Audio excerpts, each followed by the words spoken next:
इस वर्ष जो होलिका पर्व है वो अन्य वर्षों से कुछ अलग है। इस बार जो पूर्णिमा है वो चतुर्दशी के दिन माने बृहस्पतिवार को ही लग जाएगी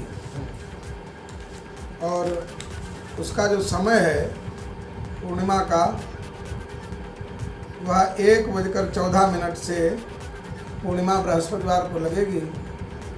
वह व्रत पूर्णिमा है और उस दिन जो भद्रा हैं वो दोपहर में 1:14 पर लगेंगे। भद्रा की 5 घड़ी तक भद्रा का मुख माना जाता है और 1 घड़ी उसके बाद की ग्रीवा कहलाती है। माने 6 घड़ी तक कोई भी शुभ कार्य नहीं करना चाहिए और उसके बाद शास्त्र में बताया गया है कि भद्रा के मुख को छोड़ करके होलिका का पूजन करना चाहिए, परंतु सूर्यास्त के बाद करे, सूर्यास्त से पूर्व न करे। तो इस बार 5 घड़ी सूर्यास्त से पहले ही बीत जाएंगी, तो सूर्यास्त के बाद माने 7 बजे होलिका का पूजन करें और होलिका से प्रार्थना करें कि वो आपके संतान की, बालकों की रक्षा करें। यह प्रार्थना की जाती है, राष्ट्र का कल्याण हो, नगर का कल्याण हो, ग्राम का कल्याण हो, यह प्रार्थना करें होलिका से। और मेवा मिष्ठान आदि जो भी घर में बनाए जाते हैं, पकवान, गुजिया आदि, ऐसे माने चावल से, गेहूं से, खोए से आदि, उन सभी मिष्टान्नों से, अन्न से बने हुए पदार्थ या खोया आदि से बने हुए पदार्थों से पूजन करें और रोली चावल, फूल बतासा आदि चढ़ाए।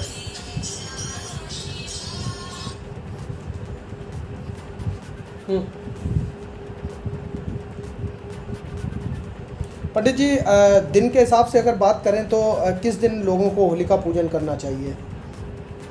दिन के हिसाब से? हाँ, मतलब किस दिन करें? जो इस वर्ष जो पड़ रहा है उसमें किस दिन? नहीं, होली का पूजन तो बृहस्पतिवार वाले दिन ही सायंकालीन 7 बजे होगा। अच्छा, क्योंकि यही उचित है, क्योंकि सायंकाल में ही होली की पूजा का विधान है और भद्रा का मुख ना हो।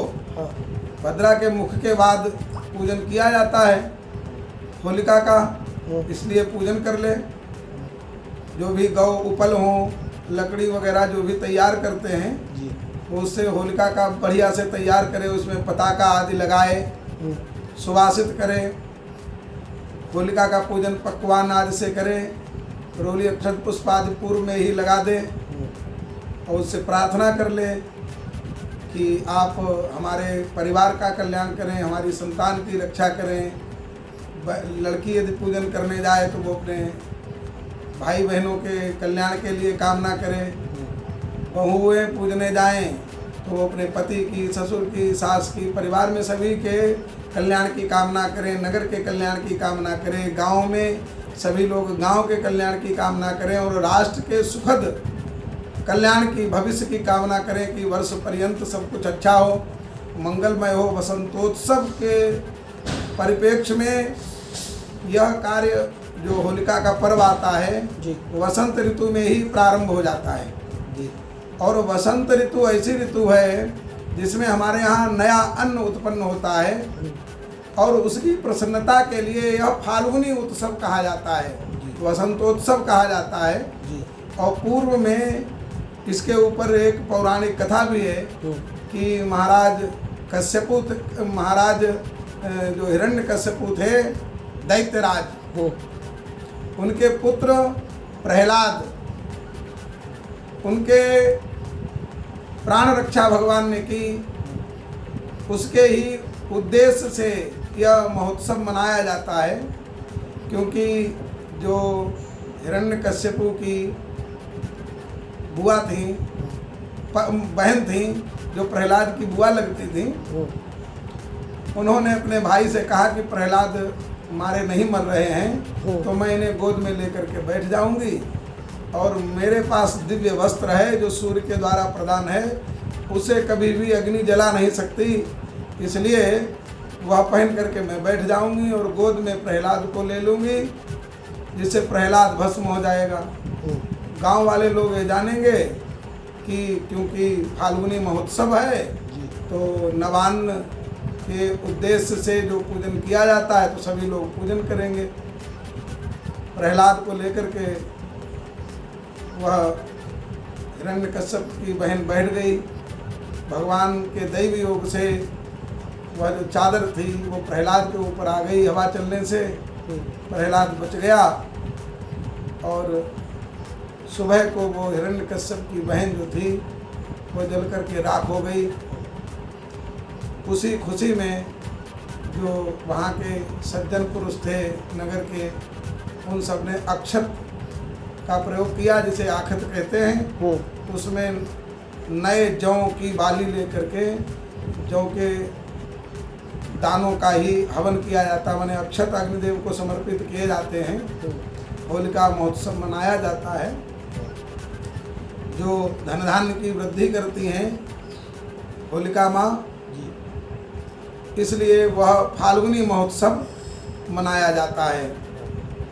दूसरे दिन शुक्रवार वाले दिन, जैसे इस बार बृहस्पतिवार वाले दिन रात्रि में ही होलिका दाह 1:07 रात्रि के उपरांत होलिका दाह किया जाएगा, क्योंकि 1:07 के बाद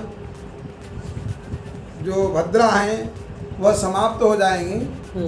भद्रा के बाद ही होलिका में अग्नि का दाह किया जाएगा और तत्पश्चात आखत डालने का जो हमारे यहाँ नियम है, उसके बाद भद्र लोग आखत डालेंगे। आखत में यद्यपि हमारे यहाँ जो 4 विशेष त्यौहार होते हैं उसमें वर्ण व्यवस्था के आधार पर भी माने गए हैं। जो होली शूद्रों का त्यौहार उसी नियम के आधार पर आता है, क्योंकि हमारे शास्त्रों में सारे त्यौहार सभी लोग मनाते हैं, परंतु विशेष वर्ग का एक त्यौहार माना जाता है, जिसमें दिवाली वैश्यों की, ब्राह्मणों का रक्षाबंधन, क्षत्रियों का विजय दशहरा और होली शूद्रों का त्यौहार माना जाता है। इसमें बुजुर्ग शूद्र जाति का व्यक्ति ही उसे आगे करके चला जाता है। हमारे यहाँ ये भी बताया गया है कि होली वाले दिन, जिसे हम मेहतर कहते हैं, उसको भी हृदय से लगाना चाहिए और उसको आगे करके ही आखत डालने चाहिए, तभी इस राष्ट्र का कल्याण होता है। और इसी बहाने हम उसके हृदय भी लगा लेते हैं, जैसे उसे ऐसा न लगे कि हम निम्न कृत्य करते हैं तो हमें सामाजिक व्यक्ति स्वीकार नहीं करता। समाज के सभी लोग उसे स्वीकार करें, उसे लगता है कि हमारे सभी लोग हैं और इस त्यौहार को सभी लोग मनाते हैं। इसलिए बताया गया है कि प्रतिपदा वाले दिन उसको आगे करके आखत डाले। कोई शुभ संयोग इस बार बन रहा है होली? इस बार शुभ संयोग तो बहुत है। कारण ये है कि इस बार शुक्रवार की होली है, बृहस्पति की रात्रि में लगेगी तो बृहस्पतिवार प्रधान है और इस कारण समाज में बौद्धिक वर्ग की उन्नति होगी और हमारे सामान्य वर्ग का, माने जो भी वर्ग है वह शिक्षा से वंचित नहीं रहेगा, क्योंकि देवगुरु बृहस्पति शिक्षा प्रदायक हैं, क्योंकि वो गुरु हैं। इसलिए गुरु तत्व की वृद्धि होगी, माने समाज में शिक्षा के प्रति उन्नति प्रदान करने वाले देवगुरु बृहस्पति हैं। यह समाज के लिए उत्तम त्यौहार बताया जाएगा इस बार जो संयोग बन रहा है। और उत्तरा फाल्गुनी नक्षत्र भी रात्रि में 12:11 के बाद लग जाएगा। कभी कभी पूर्वा फाल्गुनी नक्षत्र में भी होलिका दहन हो जाता है, लेकिन इस बार उत्तरा फाल्गुनी नक्षत्र में होलिका दहन होगा। यह भी संयोग अति उत्तम है। और इस वर्ष भद्रा भी बिल्कुल बीत गई होंगी, उसके बाद दहन होगा। यह भी विशेष संयोग के अंतर्गत आता है, क्योंकि कभी कभी पूर्णिमा वाले दिन भद्रा के अंत में, माने उनकी भद्रा के पुक्ष में का समय होता है, उस समय होलिका दहन किया जाता है। यद्यपि वो भी शुभ माना जाता है, परंतु भद्रा के अंत में जब होलिका में दाह किया जाता है तो वह सर्वोत्तम माना जाता है। तो यह होली राष्ट्र के लिए इस वर्ष उत्तम मानी जाएगी और रोगादि को हरने वाली यह होली होगी। प्रतिपदा वाले दिन होलिका का भस्म धारण, और इसमें ये भी बताया गया है आम्र कुसुम प्राशन, माने आम के बौर का भी थोड़ा सा उसे भी चखना चाहिए, उससे भी कल्याण होता है। और सभी को गले लगाना चाहिए, छोटों को आशीर्वाद देना चाहिए, बड़ों से भूल चूक की प्रार्थना करनी चाहिए कि हमसे कोई वर्ष पर्यंत अपराध हो गया हो वह क्षमा करें, और उनको अभिवादन करना चाहिए, हृदय से लगाना चाहिए सभी को। ऐसे करके होली का त्यौहार हम लोगों को मनाना चाहिए। होली में अबीर गुलाल का बड़ा महत्व है। हम लोगों को कुमकुम, चंदन, हरिद्रा, अबीर, गुलाल आदि यह सब सुगंधित वस्तुएं लेकर के एक दूसरे के मस्तक पर लगाना चाहिए, क्योंकि अधर्म पर धर्म की भी विजय इसी दिन होती है। क्योंकि प्रहलाद को वह हिरण्यकश्यप की बहन जला नहीं पाती है, और प्रहलाद जीवित खेलते हुए समाज को दिखाई पड़ते हैं उस समय दैत्य वर्ग को, और वह दैत्य वर्ग हतोत्साहित हो जाता है। तो कीचड़ लेकर के उसमें उस होता क्या है कि देवतागण और जो प्रजा के अच्छे लोग होते हैं वो खूब अबीर गुलाल और फूलों की होली, केसर चंदन की होली आदि मनाते हैं। उनकी प्रसन्नता देख करके दैत्य खींच जाते हैं, तो वो नाली का कीचड़ लेकर के एक दूसरे के ऊपर प्रहार करने लगते हैं। तो आप ये भी मान लीजिए कि ऐसी स्थिति में जो कीचड़ का प्रहार करते हैं ये सब हिरण्यकश्यप के अनुयायी हैं, और जो अबीर गुलाल और चंदन बंदन लगाते हैं, हरिद्रा आदि कुमकुम का लेपन करते हैं, केसरादि जल सुशोभित गुलाब जल की बौछार करते हैं, वह सब प्रहलाद के पथ पर चलने वाले प्रहलाद के अनुयायी कहलाते हैं। यहीं पर उनका भेद भी पता लग जाता है। इसलिए हर्षोल्लास के साथ अबीर गुलाल आदि से हमें होली का यह पर्व मनाना चाहिए। बोले भक्त प्रहलाद की जय हो।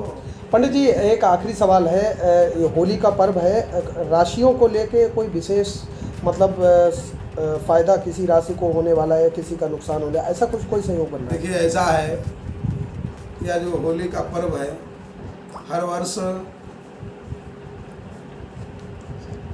सिंह या कन्या के चंद्रमा में ही मनाया जाता है जी।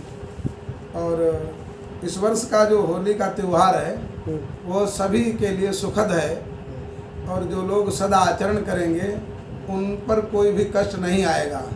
इसलिए मद्य मांस आदि वर्जित कर दें।